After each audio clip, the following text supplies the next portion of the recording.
Welcome to episode 243 of the Actual Astronomy Podcast, a short episode on astronomical accessories for every amateur astronomer. I'm Chris, and joining me is Shane. We're amateur astronomers who love looking up at the night sky, and this podcast is for anyone else who likes going out under the stars. So this one is for Matthew, who is a Patreon supporter, and you don't need to be a Patreon supporter to send us show ideas to actualastronomy@gmail.com.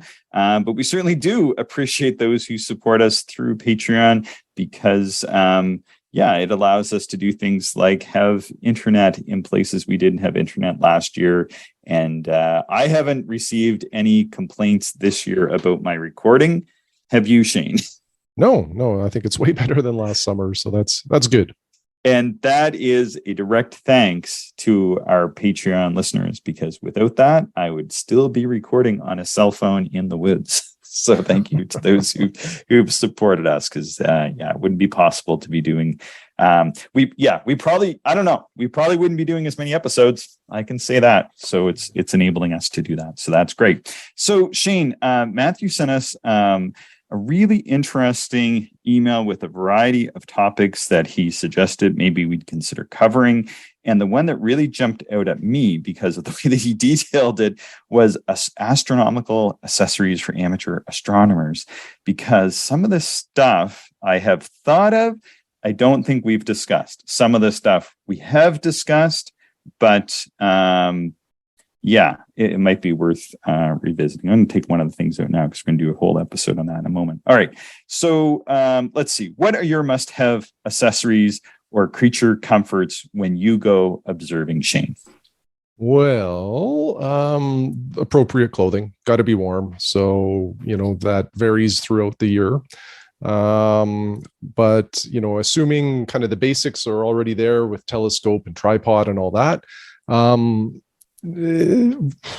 probably one of the most important ones to me actually is just like my eyepiece case and like my filter case, like getting all of my gear to the field safely, but also having it organized so that it's easy to access throughout the night is super important to me. If it's going to be a short session, I might not take a chair, but if it's going to be a longer session, I certainly take a chair for some comfort. I've got my dimming red flashlight, and then occasionally, especially this time of the year, maybe something to repel the mosquitoes because they can become a little overwhelming at times. So, that's kind of, high on my list. So I don't know. We can get pretty deep into this too. Like, my bino viewer might be my new favorite accessory because it does bring in a lot of comfort. So what about you? What are your kind of must-have accessories for when you're observing? Yeah, the chair, I can't stress enough. In fact, This week I was able to finally track down not just one, but two reclining lawn chairs that Mike had introduced me to last year. So he bought these. They're by Woods. You can get them at Canadian Tire. They're kind of hard to track down. They're not inexpensive. They're around about $100 Canadian each. But they have these arms. You lift the arms up and they can recline back. They don't go back, like you can't lie flat in them, but you can sit up straight. They have nice arms. They're extremely comfortable, well supported, and then like a full height chair. But you can recline about, it's more than 45 degrees. I'm going to say it's about 60 degrees back. So with the nice high arms on them and the good support, these are absolutely perfect for doing binocular astronomy. And they're just also very comfortable to have around. So I tried Mike's out, I think 2 or 3 times anyway. Actually, I think mostly just sitting around camp. And I just thought, these are so good. I have to get one. And I hadn't been able to track them down. And finally, they got a few in stock at a Canadian Tire in the city. And so I drove across town and grabbed a couple. The other thing is I really like, this is a neat accessory. It's not real expensive. It's $38 American. You can get them at Agena. You can get them in a variety of other places. It's by Antares, which is a Canadian company made by Glenn Spears. And it is kind of handmade, but it works really well. And it's a 2-inch to 1 1/4 twist lock eyepiece adapter. And you can thread filters onto it, and the eyepiece won't bottom out into the filter. And I've read stories about how much people like them for a long time. I finally picked one up last year, and it's great. It's a really great accessory, and it allows you to adapt your 2-inch or your 1.25-inch eyepieces to your 2-inch focuser. And there's a variety of things I like about it is that it's really easy to use in the dark. You're not messing with screws. It's just perfectly made to fit eyepieces. A lot of the time, adapters, I find they're kind of futzy to deal with. And this one, the eyepiece go in smoothly, and then you just twist it, and it's very secure. It adds no additional screw that's going to rub against maybe an eyepiece lens or something in your eyepiece case. That's a huge benefit. The only thing that I wish that they would do with it is put a little bit of a rubber coating around it so that it's not as cold in the winter. That's my only complaint. But honestly, what a lot of people do, I mean, your eyepieces are steel anyway, but what a lot of people do is they buy a whole pile of them and just adapt all their 1.25 to 2-inch if that's how they're going to use it. And I'm definitely probably going to buy another few of these at some point in time to have more than one in the eyepiece case. I think it's that useful an accessory. Interesting. Yeah. Handy to have for sure. Cheap, works really well. Okay. Let's see. He asked, any clever things you've seen others implement or DIY when out in the field or at a star party? That's a good question. Yeah, well, so I can talk to a couple of things. There's one DIY project that I saw and then I replicated at home. Oh, okay. And so you and I, Chris, we have those Manfrotto tripods that have like, I don't know, kind of like the 2-post legs. Like there's, they're quite rigid. I forget the model. I think mine's like a 3046 or something like that. Something like that. Yeah. And what somebody did on cloudy nights, I think, was they just cut a piece of wood, like I don't know, like a 1x4 or something like that, that sort of matched the contour of the leg. And then they drilled 2-inch holes and 1.25-inch holes. And then when you just attach this to the tripod using zip ties on each of the legs, and then it essentially like it becomes an eyepiece holder on the tripod, because when the legs are out, they're at an angle. And like there's no way your eyepieces will fall out of this thing. And it was super handy. So yeah, I had some spare lumber in the garage, and it took me, no more than probably 15 or 20 minutes to, cut it and put it on. So that one is pretty cool. And then as far as what I've seen at star parties, kind of like these portable observatories, but some people will just get like ABS plumbing tubes, kind of glue them together so that they form walls. With yeah. I know a guy who did that. Yeah. And like these folks will construct it so that it comes apart. So, it's easy to pack away in your vehicle for travel. But then when you set it up, you do have a little bit of a wind shelter. And that can be super important, not just for your comfort, to stay warm, but depending on, how big your telescope is, keeping wind off of your scope just for stability can also extend your observing into the evening. So I've not done that one, but I've seen it, and I think it's a neat idea. Okay. I have one. It's really just one. And this is really, really a simple thing, and it's quite brilliant. And I never would have thought of it on my own, but we observe with refractors, and they can be susceptible to dewing up, especially in more eastern climates than where we're living, or where I'm living now. Yep. And I was out one night, and I saw another observer, and it was going to be a really dewy night. We knew that, and we showed up, and he went, "Oh, it's going to be really dewy. I know how to fix this." And he went, this is so brilliant. He went and he happened to have a spare t-shirt in his car or something, which often we have because we're out, maybe we're camping or something like that. And so he grabbed a t-shirt, and he actually put the telescope through the sleeves.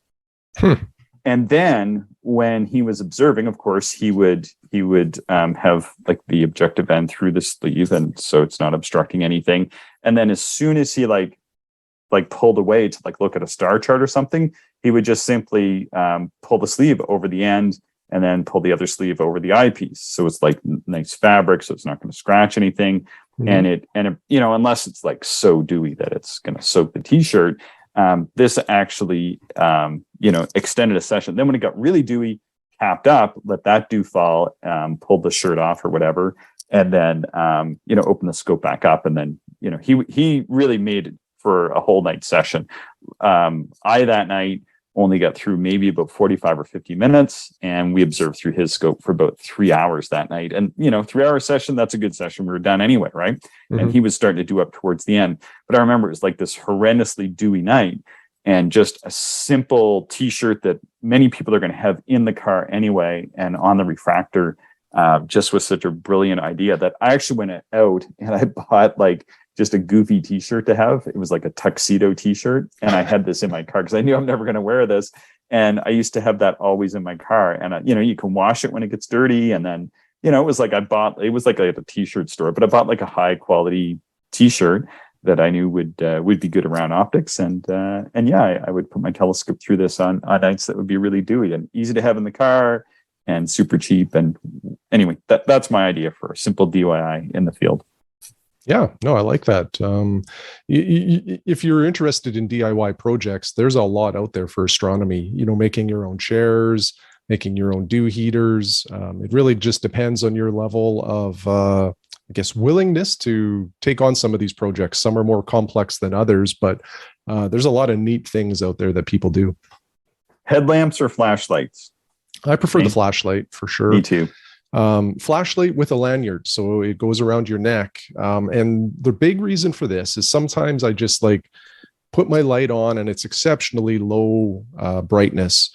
But I'll leave the light on sometimes. And when it's around my neck, then it's pointing down. If you got a headlamp on, you might blind somebody else or give them some unwanted. People. What's that? Don't wear headlamps when you're around other people. Yeah. It'll impact other folks, right? And that's just the last thing you want to do. So flashlight on a lanyard, and always point it down. Never point it, kind of parallel with the ground or anything like that. Yeah. Because again, you might light up somebody that doesn't want that. Yeah. If you're observing alone, that's fine. But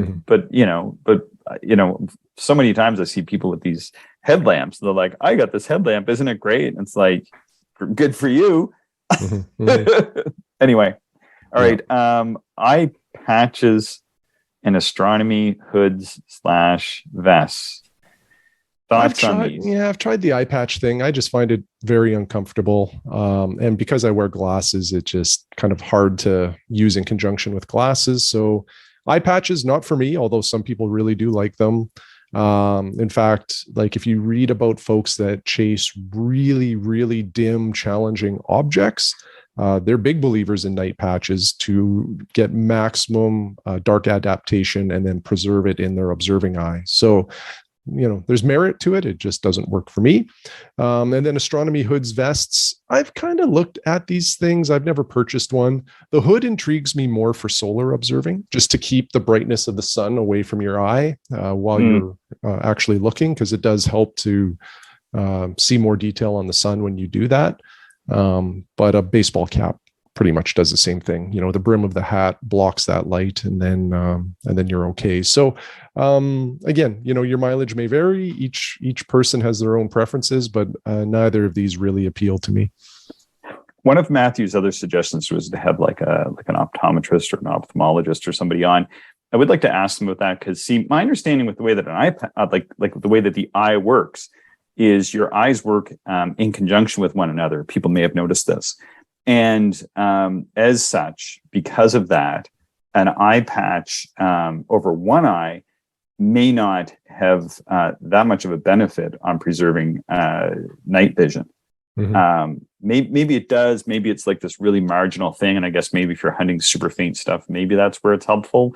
But for example, if you completely cover one eye and dark adapt it and then shine a flashlight into the other eye, I think your other pupil will also constrict. Maybe it doesn't constrict as much, but I don't know. Maybe under low light conditions, maybe there's an advantage. I don't know. I've tried to read up on that, but I couldn't find anything to support covering one eye over the other. But maybe there's some merit. Maybe there is. The only thing that I noticed different when I've tried this is that my photoreceptors, because the photoreceptors are eye independent. So if I cover one eye, the photoreceptors will receive photons, for color differently than the eye that was uncovered. But I don't know if that's going to impact dark adaptation. Maybe it will. I don't know. It seems like the jury is out for me. Hoods and vests.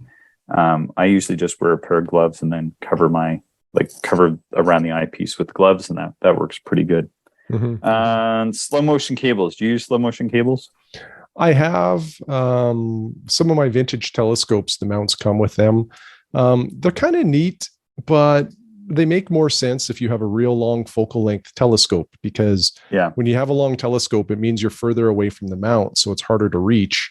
So, getting that extension with the slow-mo cable helps. What I don't like about them is they kind of bounce, like they have a little bit of tension. And after you release, you turn it and then release it, it bounces a little bit. And sometimes that can actually introduce a little bit of vibration to your whole system. So, the other side of this is I don't often use mounts with slow motion controls anyway. So it's kind of a moot point. But when I do, like my Sky T2, I just turn the little knobs that are on there for my slow motion. I should have said slow motion cables. I bought them once because I bought the Takahashi Lapidus modified and had like these really short turn screws for right ascension and then the other one for declination that were way, way, way too short. So I bought the slow motion cables because they were really cheap. And I thought, this is the perfect solution. And I did not like them. I found them like super awkward. They kind of sort of wobbled around everywhere. So I was always like kind of hitting them. And then I found like it was really, I don't know, they weren't as easy to turn as I thought it was just going to be super slick, but it wasn't. So what I ended up doing is, I don't even know where they are now. I doubt I sold them. Maybe I gave them to somebody or something. But anyway, I took those off and they wouldn't stay on as well. Like I thought, I'll just like put them on and leave, but they wouldn't stay on and they'd get loose through the session as temperature. Anyway, and I bought a pair of aluminum knobs that are really long. They look kind of stupid on it, but they work beautifully. Like they're just there and it's solid and you just turn that has perfect feel to it. I think they're from Bob's Knobs or somebody like that. And so that's what I transitioned over. All right. Have you seen these right angled Telrad covers with the mirrors on them? Yes. I've never bought one for my Telrad when I used to use a Telrad. But when I had the Teleview Genesis SDF, it came with the Teleview Starbeam Finder, which has that same concept, right? It has this mirror that basically, rather than looking through the finder, you just sort of like, you could be top down and just look at this mirror. It's reflecting, essentially what your telescope is pointed at. And I found it exceptionally difficult to use. Just because the mirror is reversing that image, and my brain couldn't do the mental gymnastics at night to like move everything opposite, to what I was seeing. It just was really strange to me, and I did not like it. Just give me a straight old red dot finder, and I can't be happier. Yeah, I guess I never really paid that much attention to this kind of technology before, and I didn't quite understand how that star beam worked. Sounds like the Telrad works the same. I almost like want to try one now, but I don't know. It seems like it could be more of a hassle than anything. When I was observing last night, I'm just still getting used to where the Schmidt-Newt is pointed. And it has a 3.5 degree field of view. So it's pretty easy to kind of find stuff. So, with my refractor, I probably could have found the comet in, I don't know, like 3 minutes. And last night it took me like maybe 10 minutes to find it in the Schmidt-Newt. So not really a showstopper to not have a finder for me. All right. Yeah. Go ahead. I was just going to say the 45 degree mirror, like the selling feature is that it like saves you from having to bend over and crank your neck to look through the finder. But if you can make it work, I think it's awesome. It didn't work for me. Yeah, I wonder if the Telrad one looks bigger. Like, I'm looking online here, and I see that could help for sure. Yeah. So maybe it does, and I think it's a lot cheaper too. I imagine Teleview, anything with the green and black is going to be running you beaucoup dollars. All right, astronomy chairs, yes.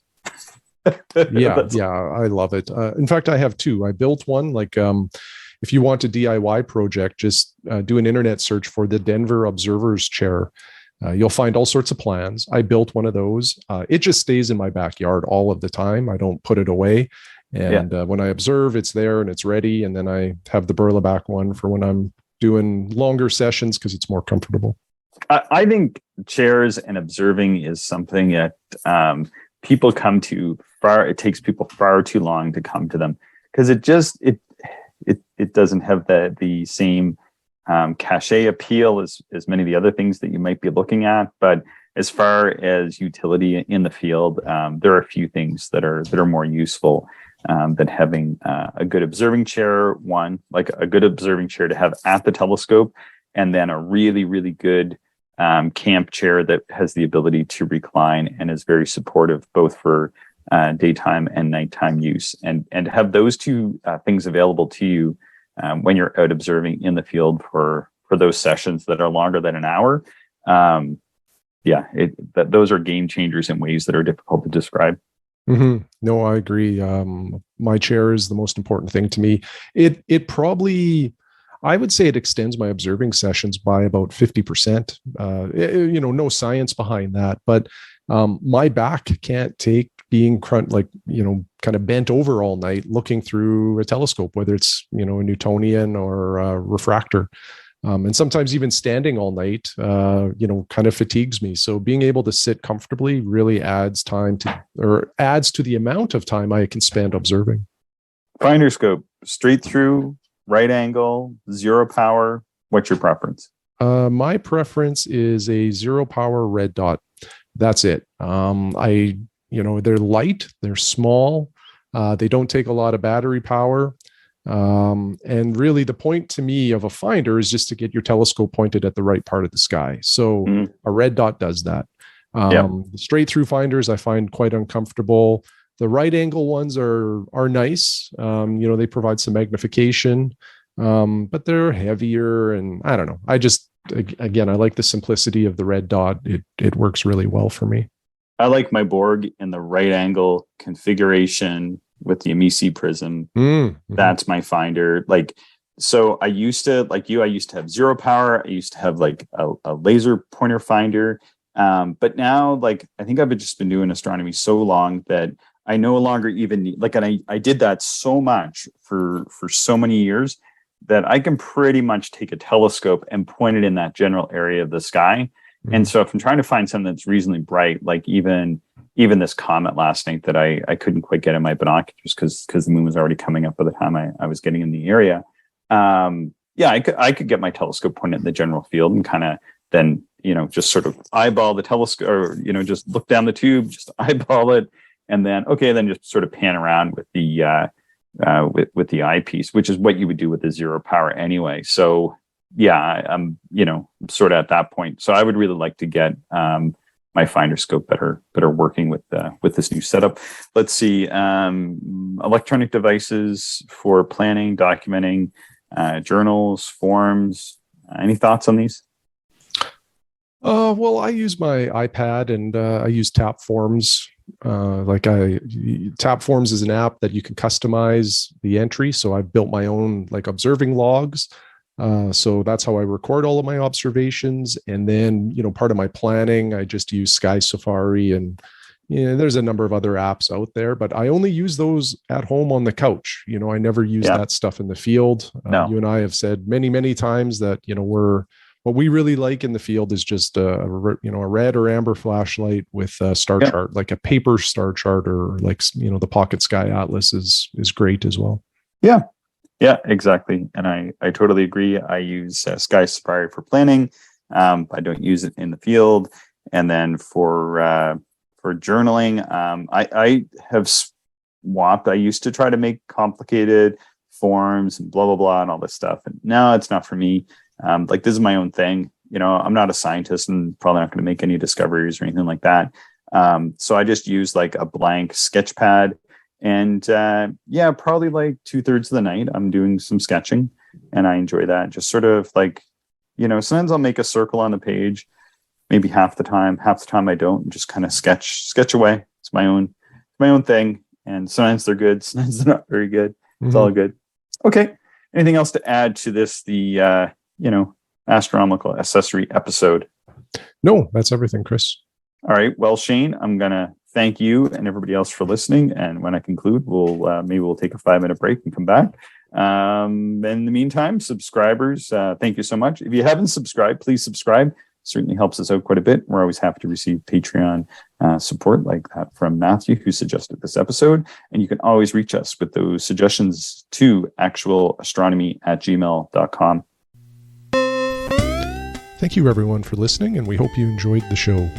If you are interested in more information, would like to contact us, or if you would like to support the podcast, check out our website, actualastronomy.com.